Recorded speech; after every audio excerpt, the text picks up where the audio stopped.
और परेशान हो गई और थक के जाके प्रभु ने कहते 2 मिनट लिए मेरी भैन छड़ दे एनु खाल जड़ा अपने लागे कि रोटी ते बनावे दाल ते मैं बना ली कम से कम रोटी ते बना दवे मैं कल्ली की करा। और परमेश्वर दे वचन ने क्या उत्थे यीशु मसीह ने क्या मार्था तू जो काम करदी ते एक गल सीखण दी लोड़ है और ये गल ये है कि जो समा मेरे नाल कोई व्यतीत करदा है ओदी जिंदगी च आशीष आउंदी है ओदे जीवन च ब्लेसिंग आउंदी है ओदे जीवन दे विच अनुग्रह और दया आउंदी है। हालेलुया। एक गल तेन सीखण दी लोड़ है हर विश्वासी नूं यह गल सीखण दी लोड़ है कि जद भी बाणी सीखण दा तुहानूं मौका मिले जद भी तुहानूं तुहाडे सवाल पुछण दा मौका मिले अपना सब काम निवेड़ो और बैठ जाओ और सुनो और ग्रहण करो यीशु मसीह के नाम दे विच। हालेलुया। बोलो हालेलुया। हालेलुया। बस तू सुनना है सीखना है ਇਹਦੇ ਅੰਦਰ ਭੁੱਖ ਸੀ ਇਹਦੇ ਅੰਦਰ ਚਾਹਤ ਸੀ और ਇਹਦੇ ਅੰਦਰ परमेश्वर ਦੇ ਲਈ ਕੁਝ ਕਰਨ ਦਾ ਜਜ਼ਬਾ ਸੀ कि मैं सीखना है मैं ਅੱਗੇ ਵਧਣਾ है मैं सुनना है।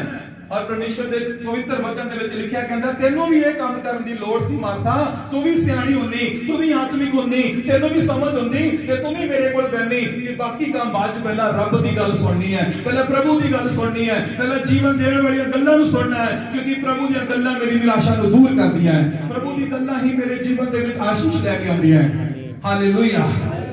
परमेश्वर के वचन लिखा है वो डरी वो घबराई पर परमेश्वर के वचन लिखा एक आत्मिक जन एक आत्मिक लेडी ओदे कोल बैठ के प्रभु दी गल्लां सुन रही। दो इंसान दोने सखियां भैणां और दोनों के विच अंतर देखो एक शरीर के विच और एक आत्मा के विच। एक आत्मा ते इतनी सियाणी हो गई कि उन्हें पता है कि समय दा लाहा किद्दां लेना समय दी कदर किद्दां करनी प्रभु तो आशीष किद्दां लेनी। आज भी कलीसिया दे विच सेम मार्था और मरियम पाईयां जांदियां आज भी शरीर को बंदा कहता कोई नहीं टाइम ना के 12 बजे चलांगे हाले ते पास्टर आया ही नहीं हैगा नहीं कोई नहीं इतना करांगे शरीर दे विच ना रहो आत्मा जाओ यीशु मसीह के नाम दे विच। मार्था मरियम बनना मेरे ते डिपेंड करता कि मैं मार्था बन के जीना या मरियम बन के जीना ये ਤੁਹਾਡੇ ਤੇ डिपेंड करता कि ਤੁਸੀਂ मार्था वाला जीवन जीना या मरियम वाला जीवन जीना। पर याद रखियो प्रभु ने मार्था ਨੂੰ ਕਿਹਾ तू चिंता करती है और मरियम ने कहा ਇਹ ਧੰਨ है क्योंकि ਇਹਨੇ ਮੇਰੇ ਨਾਲ ਸਮਾਂ ਬਤੀਤ ਕੀਤਾ है। बोलो हालेलुया। कहता तू बहुत वस्तुओं की चिंता करती ते घबरानी है फालतू चिंता करके नहीं कपड़े नवेड़ के ही जावा कपड़े धो के ही जावा रोटी बना के ही जावा दाल बना के ही जावा पोछा ला के ही जावा मैंने कुछ करना ना पवे। परमेश्वर के वचन लिखा पर यह धन है जिन्हें समय का फायदा लिया मैं जाना है मैं आराधना करनी मैं शुरुआत तो आखिर तक प्रभु की संगति के विच रहना है। बोलो हालेलुया। पर प्रभु की संगति जाना है वो घर कभी मुकम्मल नहीं होता कहता नींह रखी जाती दीवारा बनदियां फिर लेंटर पैंदा शुरुआत की प्रार्थना तो लेके आमीन की प्रार्थना तक बने रहना ही घर नूं बनाउंदा यीशु मसीह के नाम दे विच। बोलो हालेलुया।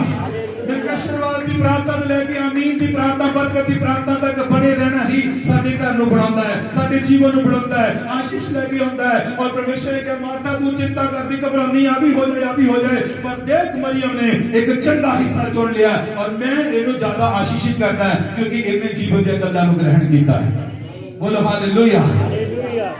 परमेश्वर के वचन जो पढ़ा गया आखिरी बात पढ़ांगा उस पर मैं तुहाडे प्रार्थना करांगा 7 लूका दी इंजील 7 अध्याय। क्यों मरियम नूं इन्नी समझ सी क्यों मरियम इन्नी सियाणी हो गई क्यों मरियम ने कहा कि नहीं मेरी रोटी काम क्यों करी जा मैनू ते बस रब दे नाल बैठन दे मैनू ते प्रभु दे कोल बैठन दे मैनू ते प्रभु दी गल्लां सुन लैंदे। क्यों मरियम दे विच एक भेद क्यों सी मरियम दे विच एक खासियत क्यों सी जब मरियम इतना क्यों करदी सी क्योंकि मरियम दे नाल जो बीतिया सी वो मरियम नूं ही पता सी। हालेलुया। हालेलुया। परमेश्वर दे वचन लिखिया लूका 7 अध्याय लूका 7 अध्याय ओदी 36 है लूका 7 ओदी 36 च लिखिया फिर फरीसियां विचों एक ने ओदे अगे अर्ज कीती जो मेरे नाल रोटी खा। यीशु फिर आमंत्रित हो गया सदा आ गया रोटी का तां ओ फरीसियां दे घर जाके खाण बैठा अते देखो उस नगर विच एक तीवी ऐसी जेड़ी पापण सी अते ओ ए जान के भाई वो फरीसी दे घर खाण बैठा है एक शीशी विच अतर लियाई और पिछली वल ओदे चरनां दे कोल खलो के रोंदी रोंदी हंझुआं नाल ओदे चरण भिओण लगी अते अपने सिर दे वालां नाल पहुंच के ओदे चरण चुम्मे अते अतर मलिया।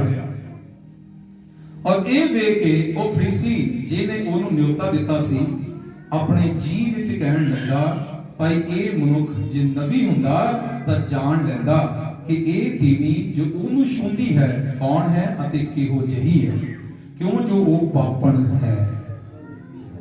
यीशु ने अगों ओनू कहा समौन मैं तेनों कुछ आखना है तां ओ बोलिया गुरु गुरु जी फरमाओ, किसी शाहूकार दे दो करजाई सन, एक 250 रुपए का और दूजा 50 का। जब उन्हां दे कोल देण नूं कुछ ना सी तां ओने दोवां नूं बख्श दिता। सो उन्हां विचों उस नाल केड़ा वधीक प्यार करेगा? समौन ने उत्तर दिता, मेरी जांच विच ओ जिन्हों उसने वधीक बख्शिया। तां उसने उन्होंने आखिया, तैं ठीक नवेड़ा ता। Hallelujah hallelujah. सुनना, मैं आखिरी वचन बोल के तुहाडी प्रार्थना करांगा। इस वचन नूं सुनियो, इस वचन च भेद है, इस वचन च सिੱਖਿਆ है। क्यों मरियम जदों प्रभु दे घर गए, मार्था मरियम दे घर गए, क्यों मरियम उत्थे बैठी, क्यों ਉਹਦੇ ਚਰਨਾਂ 'ਚ ਬੈਠੀ, क्यों ਉਹਦੇ ਨਾਲ ਗੱਲਾਂ ਕੀਤੀਆਂ, क्यों ਉਹਨੇ ਸੰਸਾਰ ਦੇ ਕੰਮ ਦੇ ਵੱਲ ਧਿਆਨ ਨਹੀਂ ਕੀਤਾ? क्योंकि ਉਹ ਮਰੀਮ ਇਸ ਔਰਤ ਨੂੰ ਕਿਹਾ ਜਾਂਦਾ ਹੈ, ਇਹ ਔਰਤ ਜਿਹੜੀ ਹੈ ਜਿਹਨੂੰ ਲੋਕ ਪਾਪਣ ਕਹਿੰਦੇ ਸੀ, ਵਚਨ 'ਚ ਲਿਖਿਆ ਇੱਕ ਫਰੀਸੀ ਨੇ ਪ੍ਰਭੂ ਨੂੰ ਖਾਣੇ ਤੇ ਬੁਲਾਇਆ, ਦਾਵਤ ਦਿੱਤੀ ਕਿ ਅੱਜ ਰੋਟੀ ਸਾਡੇ ਘਰ ਹੈ, ਅੱਜ ਆਓ ਸਾਡੇ ਘਰ ਖਾਓ। ਪ੍ਰਭੂ ਜੀ ਚਲੇ ਗਏ। ਜਦੋਂ ਪ੍ਰਭੂ ਜੀ ਗਏ ਤੇ ਉਸ ਔਰਤ ਨੂੰ, ਮਰੀਮ ਨੂੰ, ਔਰਤ ਪਾ ਮਰੀਮ ਨੂੰ ਇਸ ਗੱਲ ਦਾ ਪਤਾ ਲੱਗਾ कि प्रभु उस फरीसी के घर गए खाना खाण दे लई, और मरियम उस जगह के ठिकाने ते पहुंच गई, उस पिंड विच उस एड्रेस ते पहुंची। और जदों पहुंची ते प्रभु जी खाना खाण बैठे सी, और वचन दे विच लिखिया वो एक शीशी दे विच अतर लैके आई। अतर लिया के उन्हें प्रभु दे चरनां दे उत्ते डोलिया, ओदे पैरां दे कोल खड़ी होके हंझू बगाउण लगी, रोण लगी, गलतियां मनण लगी, पाप मनण लगी, कमियां मनण लगी। और इन्ने हंझू बगे ओदे कि ओदे पैर गिले हो गए। ਉਹਨੇ ਦੇਖਿਆ ਪੈਰ ਗਿੱਲੇ ਹੋਏ, ਆਪਣੇ ਬਾਲ ਖੋਲੇ ਔਰ ਬਾਲ ਖੋਲ ਕੇ ਉਹਨੂੰ ਸਾਫ਼ ਕੀਤਾ, ਸਾਫ਼ ਕਰਕੇ ਉਹਦੇ ਪੈਰਾਂ ਤੇ ਅਤਰ ਮਲ ਕੇ ਉਹਨੂੰ ਚੁੰਮਿਆ। ਔਰ ਜਿਹੜੇ ਬੰਦੇ ਨੇ ਬੁਲਾਇਆ ਸੀ ਉਹ ਹੁਣ ਦੇਖ ਰਿਹਾ ਸੀ, ਸਾਹਮਣੇ ਦੇਖ ਰਿਹਾ ਸੀ। ਔਰ ਉਹ ਦੇਖ ਕੇ ਕੀ ਕਹਿੰਦਾ ਜੇ ਇਹ ਪ੍ਰਭੂ ਹੁੰਦਾ, ਜੇ ਇਹ ਸੁਆਮੀ ਹੁੰਦਾ, ਪਰਮੇਸ਼ਰ ਹੁੰਦਾ, ਤੇ ਇਹਨੂੰ ਪਤਾ ਹੋਣਾ ਚਾਹੀਦਾ ਸੀ ਜਿਹੜੀ ਇਹਦੇ ਪੈਰਾਂ ਤੇ ਖੜੀ ਹੋ ਕੇ ਬੈਠ ਕੇ ਰੋਂਦੀ ਹੈ, ਉਹਨੂੰ ਚੁੰਮਦੀ ਹੈ, ਉਹਦੇ ਤੇ ਹੰਝੂ ਬਹਾਉਂਦੀ ਹੈ, ਉਹ ਕਿੰਨੀ ਪਾਪਣ ਹੈ, ਕਿਹੋ ਜਿਹਾ ਜੀਵਨ ਹੈ ਉਹਦਾ, ਕਿਹੋ ਜਿਹਾ ਕਰੈਕਟਰ ਹੈ ਉਹਦਾ, ਇਹਨੂੰ ਪਤਾ ਨਹੀਂ। ਮੈਂ ਤੈਨੂੰ ਇਸ ਕਰਕੇ ਸੱਦਿਆ ਆਪਣੇ ਘਰ, ਜੇ ਬੜਾ ਬੰਦਾ ਮਹਾਨ ਹੈ, ਇਹ ਤੇ ਰਾਜਿਆਂ ਦਾ ਰਾਜਾ ਹੈ, ਇਹ ਤੇ ਰੋਗੀ ਚੰਗੇ ਕਰਦਾ ਹੈ, ਕੋੜੀ ਜਿਹੜਾ ਚੰਗੇ ਕਰ ਦਿੰਦਾ ਹੈ। ਮੈਂ ਇਹ ਸੋਚ ਕੇ ਇਹਨੂੰ ਖਾਣੇ ਤੇ ਸੱਦਿਆ, ਮੈਂ ਤੇਰਾ ਆਦਰ ਕੀਤਾ, ਪਰ ਮੈਨੂੰ ਲੱਗਦਾ ਮੈਂ ਗਲਤ ਬੰਦੇ ਨੂੰ ਚੁਣ ਲਿਆ, ਮੈਂ ਗਲਤ ਬੰਦੇ ਨੂੰ ਘਰ ਬੁਲਾ ਲਿਆ।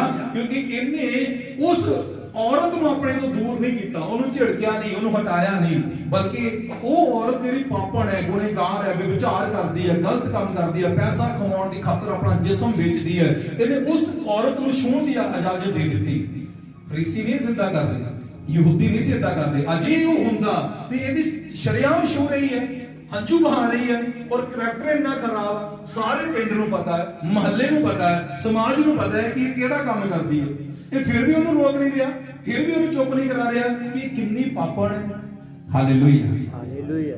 ਪਰ ਦੂਸਰੀ ਸਾਈਡ ਪ੍ਰਭੂ ਯਿਸੂ ਮਸੀਹ ਨੇ ਉਹਦੇ ਮਨ ਨੂੰ ਜਾਣਿਆ, ਤੇ ਉਹਦੇ ਮਨ ਨੂੰ ਜਾਣ ਕਹਿੰਦਾ ਮੈਂ ਤੇਰੇ ਕੋਲ ਸਵਾਲ ਪੁੱਛਣਾ। ਕਹਿੰਦਾ ਠੀਕ ਹੈ ਪ੍ਰਭੂ ਦੱਸ। ਕਹਿੰਦਾ ਇੱਕ ਬੰਦੇ ਦੇ ਦੋ ਕਰਜ਼ਾਈ ਸੀ, ਇੱਕ 50 ਰੁਪਏ ਦਾ, ਇੱਕ 250 ਰੁਪਏ ਦਾ। ਦੋਨਾਂ ਦੇ ਕੋਲ ਦੇਣ ਨੂੰ ਪੈਸਾ ਨਹੀਂ ਸੀ। ਉਹਨਾਂ ਨੇ ਜਾ ਕੇ ਮਿਹਨਤ ਕਰ ਲਈ, ਹੱਥ ਜੋੜ ਲਏ ਵੀ ਸਾਡੇ ਹੱਥ ਮੜੇ ਆ, ਸਾਡੇ ਕੋਲ ਕੋਈ ਪੈਸਾ ਨਹੀਂ, ਅਸੀਂ ਕਰਜ਼ਾ ਨਹੀਂ ਦੇ ਸਕਦੇ, ਸਾਡੇ ਤੇ ਦਇਆ ਕਰ ਦੇ, ਸਾਨੂੰ ਮਾਫ ਕਰ ਦੇ, ਔਰ ਸਾਡੇ ਕਰਜ਼ਾ ਸਾਡੇ ਤੋਂ ਮਾਫ ਕਰਕੇ ਸਾਨੂੰ ਰਿਹਾ ਦੇ ਦੇ। ਉਹ ਬੰਦੇ ਨੇ ਤਰਸ ਕਰਦਾ, ਕਹਿੰਦਾ ਕੋਈ ਨਹੀਂ, ਸ਼ਾਹੂਕਾਰ ਸੀ, ਅਮੀਰ ਸੀ, ਕਹਿੰਦਾ ਮੈਂ ਤੇਰੇ ਵੀ ਮਾਫ ਕੀਤੇ, ਇਹਦੇ ਮਾਫ ਕੀਤੇ। ਹੁਣ ਕਹਿੰਦਾ ਦੋਨਾਂ ਦੇ ਮਾਫ ਹੋਏ, ਇੱਕ ਦਾ 50 ਮਾਫ ਹੋਇਆ, ਇੱਕ ਦਾ 250 ਮਾਫ ਹੋਇਆ। ਤੇਰੀ ਨਿਗਾਹ ਦੇ ਵਿੱਚ ਕੌਣ ਜ਼ਿਆਦਾ ਉਹਨੂੰ ਪਿਆਰ ਕਰੇਗਾ? ਕਹਿੰਦਾ ਮੇਰੀ ਸੋਚ, ਮੇਰੀ ਜਾਂਚ ਦੇ ਵਿੱਚ ਇਹ ਹੈ ਕਿ ਜਿਹਨੂੰ ਜ਼ਿਆਦਾ ਮਾਫ ਹੋਇਆ ਉਹ ਉਨਾ ਹੀ ਜ਼ਿਆਦਾ ਪਿਆਰ ਕਰੇਗਾ। ਬੋਲੋ ਹਾਲੇਲੂਇਆ ਹਾਲੇਲੂਇਆ। ਜਿਹਨੂੰ ਜ਼ਿਆਦਾ ਮਾਫ ਹੋਇਆ ਉਹ ਉਨਾ ਹੀ ਜ਼ਿਆਦਾ ਪਿਆਰ ਕਰੇਗਾ। ਕਹਿੰਦਾ ਫਿਰ ਠੀਕ ਹੈ, ਤੂੰ ਸੱਚਾ ਨਵੇੜਾ ਕੀਤਾ। ਕਹਿੰਦਾ ਤੂੰ ਇਹ ਨਾ ਕਹਿ ਕਿ ਮੈਂ ਪਾਪੀ ਨਹੀਂ ਹੈਗਾ, ਤੂੰ ਘੱਟ ਪਾਪ ਕੀਤੇ ਆ, ਤੇਰੀ ਨਿਗਾਹ 'ਚ ਇਹਨੇ ਬਹੁਤ ਪਾਪ ਕੀਤੇ ਆ, ਸਮਾਜ ਦੀ ਨਿਗਾਹ 'ਚ ਬੜੇ ਪਾਪ ਕੀਤੇ ਆ, ਬਹੁਤ ਗੁਨਾਹਗਾਰ ਹੈ, ਸਾਰਿਆਂ ਨੂੰ ਪਤਾ ਹੈ ਕਿ ਇਹ ਗਲਤ ਕਰਦੀ ਹੈ, ਇਹਨੇ ਪਾਪ ਕੀਤੇ ਹੈ। ਕਹਿੰਦਾ ਤੂੰ ਥੋੜੇ ਕੀਤੇ ਪਰ ਕੀਤੇ ਹੈ, ਤੂੰ 50 ਦੇ ਕੀਤੇ ਨੇ, 250 ਦੇ ਕੀਤੇ, ਔਰ ਅੱਜ ਮੈਂ ਇਹਦੇ ਪਾਪ ਮਾਫ ਕੀਤੇ, ਇਸ ਕਰਕੇ ਇਹ ਜ਼ਿਆਦਾ ਪਿਆਰ ਮੈਨੂੰ ਕਰ ਰਹੀ ਹੈ। ਅੱਗੇ ਵਚਨ ਪੜ੍ਹ ਕੇ ਦੇਖੋ, ਕਹਿੰਦਾ ਮੈਂ ਤੇਰੇ ਘਰ ਗਿਆ, ਤੂੰ ਮੈਨੂੰ ਹੱਥ ਨਹੀਂ ਧੋਏ, ਤੂੰ ਮੈਨੂੰ ਪੈਰ ਹੀ ਨਹੀਂ ਧੋਏ। ਕਹਿੰਦਾ ਇਹਨੇ ਆਪਣੇ ਹੰਝੂਆਂ ਨਾਲ ਪੈਰ ਧੋ ਦਿੱਤੇ, ਤੂੰ ਮੈਨੂੰ ਹੱਥ ਸਾਫ਼ ਕਰਨ ਦਿੱਤਾ ਕੱਖ ਨਹੀਂ। ਕਹਿੰਦਾ ਇਹਨੇ ਆਪਣੇ ਬਾਲਾਂ ਨਾਲ ਮੇਰੇ ਹੱਥ ਸਾਫ਼ ਕਰ ਦਿੱਤੇ। ਕਹਿੰਦਾ ਤੂੰ ਮੇਰੇ ਲਈ ਅਤਰ ਨਹੀਂ ਮਲਿਆ। ਕਹਿੰਦਾ ਇਹਨੇ ਮੇਰੇ ਪੈਰਾਂ ਤੇ ਅਤਰ ਮਲਿਆ। ਹਾਲੇਲੂਇਆ। ਜੋ ਕੰਮ ਕਹਿੰਦਾ ਤੈਨੂੰ ਕਰਨਾ ਚਾਹੀਦਾ ਸੀ ਇਹਨੇ ਕੀਤਾ। ਪਤਾ ਕਿਉਂ ਕਰ ਰਹੀ ਹੈ? ਕਿਉਂਕਿ ਅੱਜ ਮੈਂ ਇਹਦੇ ਪਾਪ ਮਾਫ ਕੀਤੇ। ਬੋਲ ਹਾਲੇਲੂਇਆ। ਅੱਜ ਮੈਂ ਇਹਦੇ ਪਾਪ, ਇਸ ਕਰਕੇ ਇਹਦੇ ਨਾਲੋਂ ਜ਼ਿਆਦਾ ਪਿਆਰ ਕਰਦੀ ਹੈ। क्योंकि तेरे नाल ज्यादा पापण सी तेरी निगाह च, समाज की निगाह च, दुनिया की निगाह च तेरे नाल ज्यादा पापण सी। और मैं अज ये पाप माफ कीते, अज तेरे भी पाप माफ कीते। तेनू लगदा सी मैं सही हां, मैं इन्ने पाप नहीं कीते, मैं इन्ने गुनाह नहीं कीते। कहंदा जिन्नू ज्यादा माफ कीते उन्ना ही ज्यादा मैनू प्यार।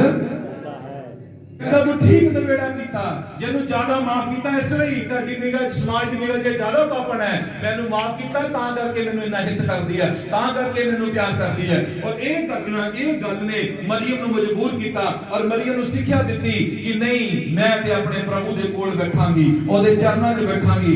एक बार चरणां 'च बैठ के स्वाद देख लिया, मेरी जिंदगी बदल के रख देती।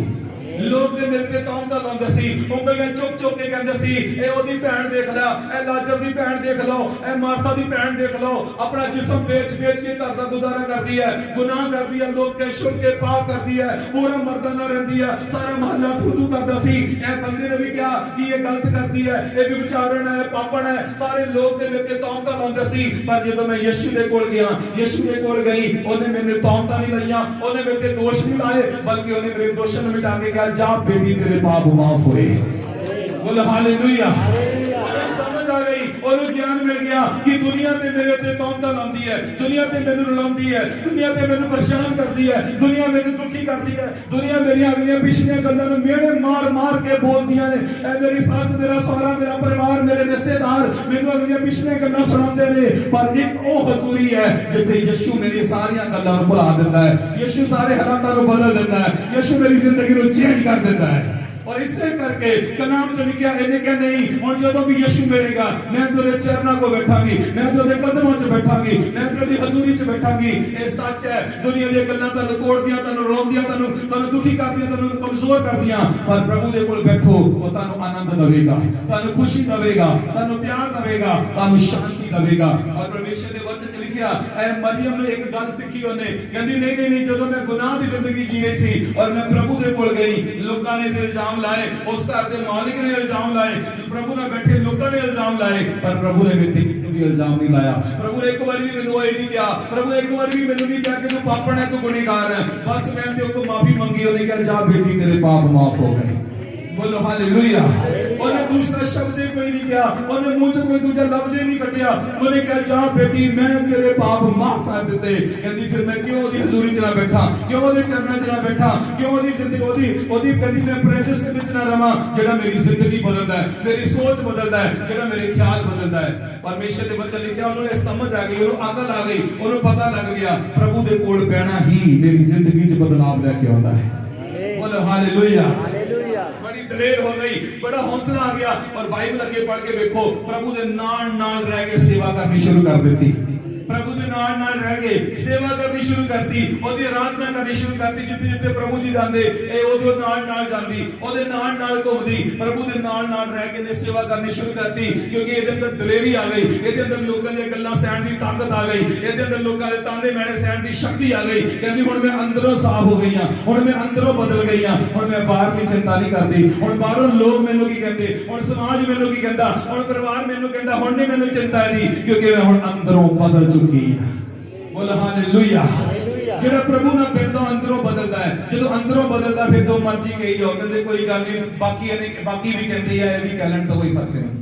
ऐदा हो जाता फिर मन, ऐदा हो जाता फिर जीवन। कहंदे नहीं नहीं एक तो है ही कख नहीं, ते है ही कख नहीं, ऐदा करदा। पहला जदों ਅਸੀਂ अंदरों खाली सी कमजोर सीगे, हुण पावरफुल है, कहंदे कोई नहीं सारे कहंदे भी कह लैण किहड़ा फर्क पैंदा, बाकी ने कहा भी कह लैण कोई फर्क नहीं, कोई गल नहीं, क्योंकि अंदरों जीवन चेंज हो गया। वही मरियम जेड़ी लोग के छुप के अपना जीवन व्यतीत करदी, डर के अपना जीवन व्यतीत करदी, हुण जदों प्रभु ने संगति कीती अंदरों स्ट्रांग होई, अंदरों जीवन बदलिया, मन बदलिया, आत्मा बदलिया, लाइफ चेंज होई। और जदों लाइफ चेंज होई हुण परवाह नहीं करदी, हुण समाज दे विच शरियाम जाके प्रचार करदी, लोकां दे विच जाके प्रचार करदी, यीशु मसीह दे नाल रह के सेवा करदी, यीशु मसीह दे चेलियां दे विच बैठ के सेवा करदी। और परमेश्वर दे वचन लिखिया ओदी जिंदगी चेंज हो गई, ओदी जिंदगी च जेड़ा ओ परिवर्तन आ गया और ओनू इस सुभाव दे विच ओ परिवर्तन लेके आया। और जदों यीशु मसीह ओदे घर दे विच गया ओ बैठ के प्रभु दे चरणां च, पहला बैठी सी जीवन बदलिया, हुण बैठांगी, हुण पता नहीं की कुछ मिल जाना मैनूं। ਬੋਲੋ ਹਾਲੇਲੂਇਆ। ਇਹ ਉਹਦੀ ਆਤਮਿਕ ਜ਼ਿੰਦਗੀ ਸੀ। ਇਹ ਇੱਕ ਆਤਮਿਕ ਇਨਸਾਨ ਦੀ ਨਿਸ਼ਾਨੀ ਹੈ ਪ੍ਰਭੂ ਦੇ ਨਾਲ ਸੰਗਤੀ ਕਰਨੀ। ਲੋਕ ਤੁਹਾਨੂੰ ਰੁਲਾਉਂਦੇ ਨੇ, ਸਾਡਾ ਪਰਿਵਾਰ ਰੁਲਾ ਸਕਦਾ, ਰਿਸ਼ਤੇਦਾਰ ਰੁਲਾ ਸਕਦੇ ਆ, ਤੁਹਾਨੂੰ ਕੋਈ ਵੀ ਰੁਲਾ ਸਕਦਾ, ਤੰਗ ਕਰ ਸਕਦਾ, ਮੇੜਾ ਮਾਰ ਸਕਦਾ, ਤੁਹਾਨੂੰ ਜਿਹੜਾ ਸ਼ਰਮਿੰਦਗੀ ਵਿੱਚ ਲਿਆ ਸਕਦਾ ਹੈ, ਪਰ ਪ੍ਰਭੂ ਦੀ ਹਜ਼ੂਰੀ ਨਾ ਛੱਡਿਓ। ਪ੍ਰਭੂ ਦੀ ਹਜ਼ੂਰੀ 'ਚ ਤੁਹਾਨੂੰ ਸ਼ਾਂਤੀ ਤੇ ਤਸੱਲੀ ਮਿਲੇਗੀ। ਬੋਲੋ ਹਾਲੇਲੂਇਆ।